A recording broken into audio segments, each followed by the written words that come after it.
Hello, नमस्कार सभी को। और अब स्टार्ट करते हैं क्लास 11 फिजिक्स के सेकंड चैप्टर के बेहतरीन सा टॉपिक। और यह इंपॉर्टेंट टॉपिक, सबसे इंपॉर्टेंट टॉपिक जो हर एग्जाम में आपका टीचर आपसे जरूर पूछेगा। और मैं भी जहां पढ़ाता हूं मैं भी पूछता ही हूं। क्यों? क्योंकि ये इक्वेशन ऑफ मोशन के ही डेरिवेशंस आपसे जनरली पूछ ले जाते हैं, होते बड़े आसान हैं। तो दो मेथड है जनरली इनको करने के, एक कैलकुलस मेथड है और एक ग्राफिकल मेथड है। ग्राफिकल मेथड बड़ा आसान सा मेथड होता है जिसको आपको लोअर क्लासेस में भी कभी कभी सिखा दिया जाता है अगर टीचर आपको सीनियर मिल जाता है। बट कैलकुलस मेथड नहीं सिखाया जाता। क्यों? क्योंकि कैलकुलस की स्टार्टिंग ही आपको 11th-12th में मिलती है, तो उनको समझना थोड़ा मुश्किल होता है। अब हो सकता है आपके टीचर ने आपको कैलकुलस समझा रखी हो या नहीं समझा रखी हो, या आप जब वीडियो देख रहे हो तब आपने पढ़ रखी हो या नहीं पढ़ रखी हो, दोनों कंडीशंस हो सकती है। तो इसको समझने के लिए पहले तो आपको इक्वेशन ऑफ मोशन तीनों याद होनी चाहिए। मैंने पिछले वीडियो में आपको बताया भी था। तो आपको पहली इक्वेशन जैसे रटी हुई होगी कि v equals to u plus a t होती है। दूसरी होती है आपकी s is equals to u t plus half a t square. और तीसरी होती है v square minus u square is equals to 2as। ये तीनों आपको रटी हुई होनी ही चाहिए, क्योंकि इनसे बहुत सारे न्यूमेरिकल्स होंगे और बहुत सारा पार्ट होगा। डेरिवेशन तो एक नाम है कि आपको डेरिवेशन आना चाहिए। कॉम्पिटिटिव एग्जाम्स में डेरिवेशंस नहीं पूछे जाएंगे आपसे इनसे रिलेटेड न्यूमेरिकल्स ही पूछे जाएंगे। बट फिर भी आपको थ्योरेटिकल वे में कुछ ना कुछ तो पता होना चाहिए, तो उतना आपको याद होना चाहिए। अच्छा, आपसे एक और रिक्वेस्ट रहेगी कि चैनल को सब्सक्राइब कर लें, फॉलो कर लें और शेयर भी करें, जिससे मैं मोटिवेट होता रहूं और मेहनत करूं और अच्छे वीडियोस आपके लिए बना पाऊं। समझना। अब जैसे मान लेते हैं हम लोगों को अगर पहली इक्वेशन प्रूफ करनी होती तो होता क्या है कि लिखा होता टू प्रूव, क्या लिखा होता? To prove v is equals to u plus a t. क्या प्रूफ करना है हमें? v equals to u plus a t. तो अब इसके लिए अब आप गौर क्या करोगे, रटने का तरीका बता रहा हूं या याद रखने का तरीका बता रहा हूं। यहां v दिखाई दे रहा है, यहां u दिखाई दे रहा है, यहां a दिखाई दे रहा है। मींस एक्सेलरेशन चाहिए और वेलोसिटी चाहिए, टाइम चाहिए। तो क्या ऐसा कोई फॉर्मूला याद है जिसमें एक्सेलरेशन हो, वेलोसिटी अपॉन हो और टाइम हो? तो अभी पिछले वीडियो हम लोगों ने क्या देखा था? इंस्टेंटेनियस वेलोसिटी का जो फॉर्मूला था, या वेलोसिटी का फॉर्मूला जो था, या सॉरी जो एक्सेलरेशन का फॉर्मूला था उसको देखो आप। तो उसमें क्या था? Change in velocity upon time. मतलब वेलोसिटी थी, टाइम थी और एक्सेलरेशन था। ये वही है। तो ये पहली इक्वेशन बोली जाती है। इसको अगर हमें प्रूफ करना है, ये फर्स्ट इक्वेशन ऑफ मोशन को हम लोग प्रूफ कर रहे हैं, तो इसके लिए हमें पता है, सिंस मालूम है हमको कि एक्सेलरेशन जो होता है वो बराबर होता है, इसको अपने फायदे के लिए अगर मैं ऐसे लिख लूं कि dv upon dt is equals to a, तो कोई तकलीफ है आपको? तो आंसर होगा नहीं तकलीफ है। अब अगर मैं इस dt को इस तरफ भेज दूं, क्योंकि ये वेलोसिटी का बहुत छोटा सा पार्ट है, ये टाइम का बहुत छोटा सा पार्ट है जो एक्सेलरेशन को बना रहे हैं। अगर मैं इनको ऐसे लिखूं dv is equals to a dt, तो कोई तकलीफ? तो आंसर होगा नहीं तकलीफ। अब क्या कर लो कि ये बहुत छोटा सा पार्ट ये है और ये बहुत छोटा सा पार्ट है। अब इनको मैं इंटीग्रेट कर दूं, इनको मैं क्या कर दूं? इंटीग्रेट कर दूं। इंटीग्रेट का मतलब इनको मैं बड़ा कर दूं। मैंने आपको क्या बताया था? डेरिवेटिव मतलब छोटा सा पार्ट, इंटीग्रेट का मतलब उसका बड़ा पार्ट। ऐसे समझो जैसे कोई सर्किल है, सर्कल का एक बहुत छोटा सा पार्ट इतना सा अगर हमने निकाला तो वो उसका डेरिवेटिव होगा, और उस डेरिवेटिव से हम चाहे उसको इंटीग्रेट करेंगे तो पूरा सर्कल आ जाएगा, और सर्कल को डिफरेंशिएट करेंगे तो एक छोटा सा पार्ट आ जाएगा। इतनी सी बात याद रखना दिमाग में। तो अगर हम इसको इंटीग्रेट करेंगे तो ये टोटल वेलोसिटी अपन को बता देगा, और हमें टोटल वेलोसिटी ही चाहिए। तो क्या करेंगे? ऑन इंटीग्रेटिंग बोथ साइड, इसको क्या लिखा जाएगा? On integrating both sides. अगर हम दोनों साइड्स को इंटीग्रेट करें तो क्या होगा, समझना इस चीज को। हम इंटीग्रेट करेंगे तो इंटीग्रेट को जनरली होता क्या? इंटीग्रेट एक समेशन होता है। इंटीग्रेशन एक क्या होता है आपका? समेशन, किसी चीज को सम करना, जोड़ना। वैसे तो हमें पता है समेशन का सिंबल ऐसे कुछ होता है, याद होगा आपको, ऐसा कुछ इस समेशन का सिंबल होता है। बट न्यूटन साहब को थोड़ी सी तकलीफ हुई और उन्होंने कहा कि इतना हम बड़ा बार बार नहीं बनाएंगे, तो इन्होंने इसी को ऐसे कन्वर्ट कर दिया। इन्होंने इसको ऐसे खींच दिया, इसको ऐसे खींच दिया, खींच के ऐसा सिंबल बनाया। तो ऐसा कहीं भी सिंबल आपको दिखाई दे जाए, आप समझ जाना कि ये इंटीग्रेशन का सिंबल है। क्लियर हुआ? यहां तक बात समझ में आई कि ये किसका सिंबल है? इंटीग्रेशन का सिंबल आपका बना हुआ है। अब इसको मिटा दे रहे हैं हम लोग। हम यहां इंटीग्रेशन को यहां हम लगाते हैं, अगर गौर करना, तो अगर मैं इसको ऐसे लिखूं इंटीग्रेशन ऑफ dv और इधर लिख दूं इंटीग्रेशन ऑफ a dt, कोई तकलीफ है? नहीं। अब जब इंटीग्रेशन लिखा जाता है तो हमें बताना भी होता है कि कहां से कहां इंटीग्रेट कर रहे हैं हम। अब जैसे सर्किल का केस होगा तो पूरे के लिए कर रहे हैं, या आधे सर्किल के लिए कर रहे हैं, या और कोई स्थिति है उसके लिए कर रहे हैं, मान लो कोई एक सेक्टर है उसके लिए कर रहे हो हम, तो जितना कर रहे हैं उतने की ही बात करेंगे। हो सकता है मोशन उससे आगे जा ही ना रहा हो, तो जितने में मोशन जा रहा है उसको हमें लिखना होता है। तो कहीं वेलोसिटी होगी तो इनिशियल वेलोसिटी को हमें पता है, वो इनिशियल वेलोसिटी u होती है, फाइनल वेलोसिटी v होती है, तो u से लेके v तक इसको लिख सकते हैं। और टाइम कहीं भी शुरुआत में 0 होता है और टाइम फाइनल क्या होता है, t होता है। इतनी सी बात समझ में आई कि टाइम या तो 0 होगा या फिर t होगा। इसको यहीं बगल में अगर हम सॉल्व करें, समझना इस चीज को। अब अगर गौर करें आप, तो यहां u है, यहां v है, यहां dv है, ये a dt लिखा हुआ है। एक सिंपल सा पहले फॉर्मूला समझते हैं। फॉर्मूला जब समझ में आ जाए, इंटीग्रेशन का फॉर्मूला जब हम समझ लेंगे, तो फिर इसको डेरिवेट करना, इसको मतलब इंटीग्रेट करना बड़ा आसान हो जाएगा। फॉर्मूला क्या होता है, न्यूटन साहब ने ही दिया था। फॉर्मूला था कि अगर कहीं लिखा हुआ है x की पावर n dx, तो उसका इंटीग्रेशन अगर आपको करना है तो उन्होंने कहा आंसर लिखेंगे आप x की power n plus 1 upon n plus 1। ठीक है, कोई तकलीफ नहीं कि ठीक है हम भाई n plus 1 upon n plus 1 लिख, x की power n plus 1 upon n plus 1 लिख लेंगे। बट इसको ऐसे समझ सकते हैं, जैसे कहीं लिखा होता, मान लेते हैं सिर्फ dx लिखा होता, क्या लिखा होता, सिर्फ dx अकेला लिखा होता, तो dx का मतलब यहां कुछ भी आगे नहीं है, ज्यादा यहां आगे कुछ हो सकता है, 1 हो सकता है। 1 मींस अगर हम चाहें तो इसी को x की पावर 0 लिख सकते हैं। x की पावर 0 होगा, किसी की पावर 0 होती है वो 1 होता है। तो अगर हम अपने फायदे के लिए यहां ऐसा लिख लें कि यहां x की पावर 0 होगी, तो फाइनल आंसर हम लोग क्या लिखेंगे, x की पावर 0 प्लस 1 अपॉन 0 प्लस 1, जो हो जाएगा आपका x। मतलब सीधा सा याद ये रख ले कि dx का इंटीग्रेशन अगर हम करेंगे तो वो x आएगा। और नॉर्मल जो सोचना है वो भी सोच लो कि जब छोटा सा पार्ट dx है, बड़ा सा पार्ट x होगा, x का ही छोटा सा पार्ट क्या आया होगा, dx आया होगा। और अगर यहां कहीं x dx लिखा होता तो क्या होगा, यहां पावर 1 हो गई, तो इसी को क्या लिखा जाएगा, x की पावर 1 प्लस 1 अपॉन 1 प्लस 1, ये हो जाएगा आपका x स्क्वायर अपॉन 2। मतलब x dx का जो इंटीग्रेशन होगा वो क्या होगा, x स्क्वायर अपॉन 2। अब ये x की जगह v हो सकता है, मान लेते हैं यहाँ dv लिखा है, यहाँ dx था तो इंटीग्रेशन क्या आएगा था, x, तो dv का इंटीग्रेशन क्या आएगा, v। इस dt का इंटीग्रेशन क्या आएगा, t।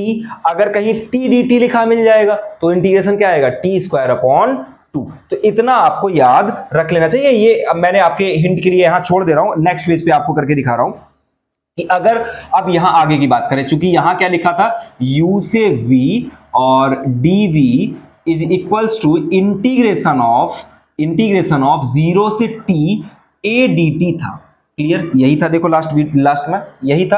अब dv का इंटीग्रेशन मैंने क्या बताया, इसका इंटीग्रेशन आया होगा v, तो v के बाद इसको बड़े ब्रैकेट में बंद करो और यहां लिखो u और यहां क्या लिखो, v।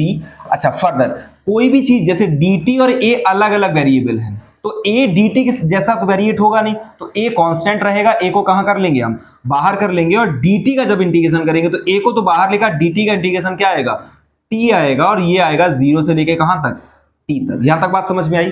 अब क्या किया जाता है, अपर लिमिट माइनस लोअर लिमिट। तरीका क्या है, अपर लिमिट माइनस लोअर लिमिट। तो क्या करेंगे हम लोग, इसी को लिखेंगे v, इस वाली जगह पे पहले v रखेंगे तो ये v आएगा, फिर u रखेंगे तो ये क्या आएगा, u is equals to a लिखा जाएगा, upper limit minus lower limit, तो यहां t लिखा जाएगा, माइनस क्या लिखा जाएगा, 0, और ये बनेगा v minus u is equals to क्या, at, और ये माइनस का u है, इस तरफ भेजेंगे तो क्या बनेगा, v equals to u plus at। तो जो इक्वेशन हमें ड्राइव करनी थी वो यही थी, v equals to u plus at। इतना समझ में आया। ये तो थी आपकी पहली इक्वेशन। अब अगर हमें इसके बाद ड्राइव करनी होती सेकंड इक्वेशन, जैसे लिखा होता आपका कि टू प्रूव, लिखा होता टू प्रूव, अब ये सेकंड इक्वेशन को हम ड्राइव कर रहे हैं, to prove s is equals to ut plus half at square.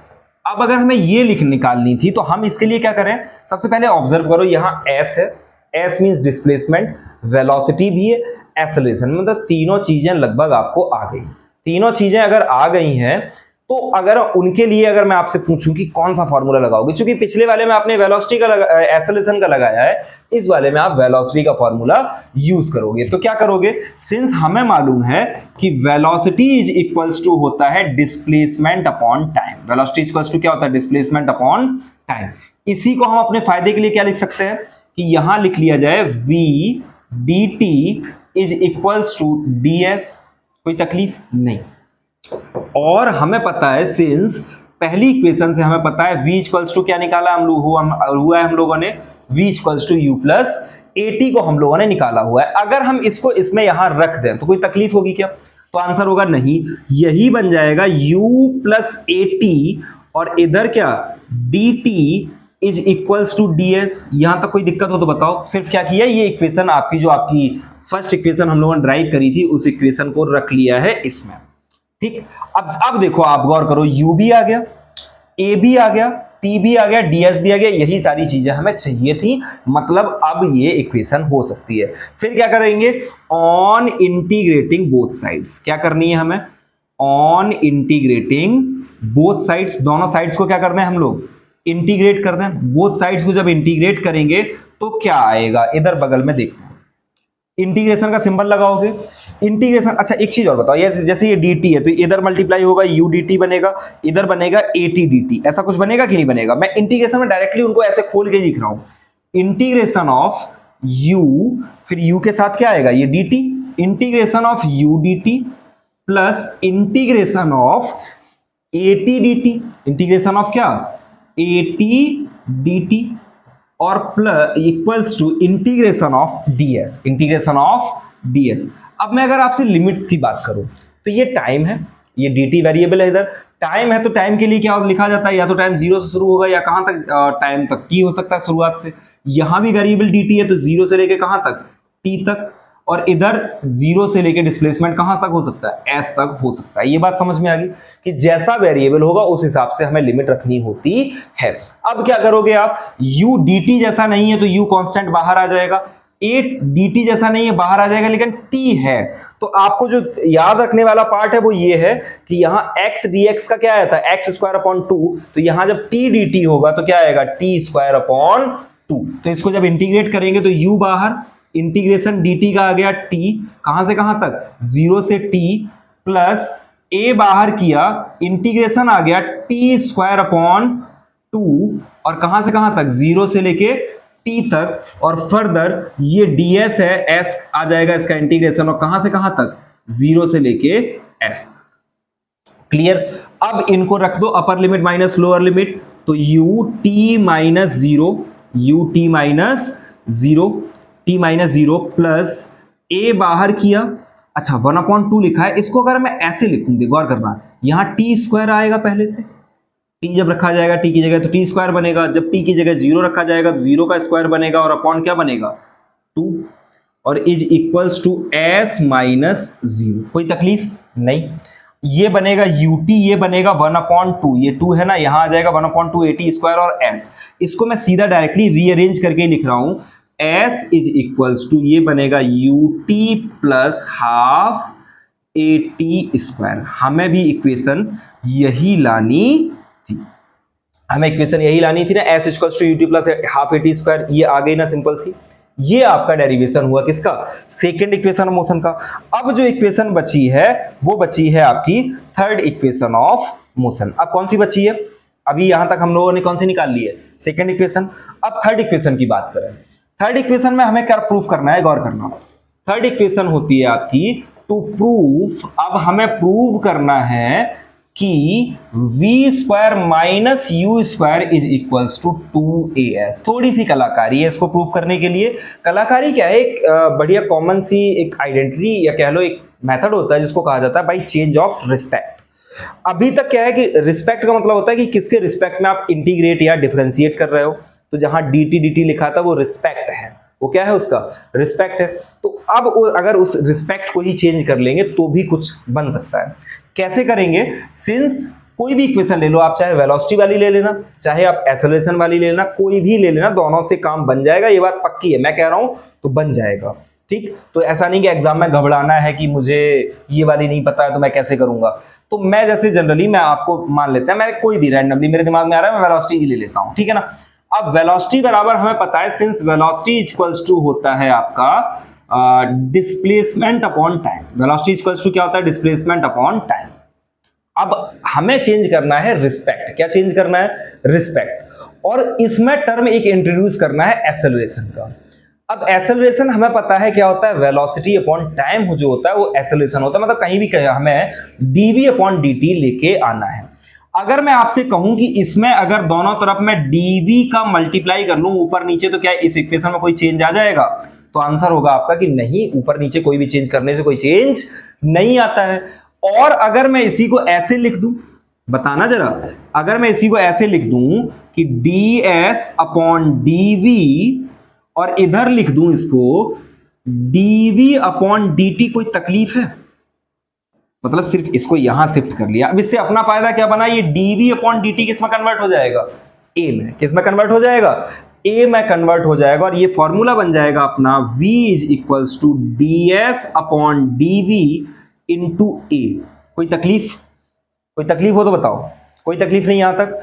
अब क्या करो, सेम वाले एक साथ ले जाओ, तो यहां क्या हो जाएगा, v dv is equals to a ds। हो जाएगा कि नहीं हो जाएगा?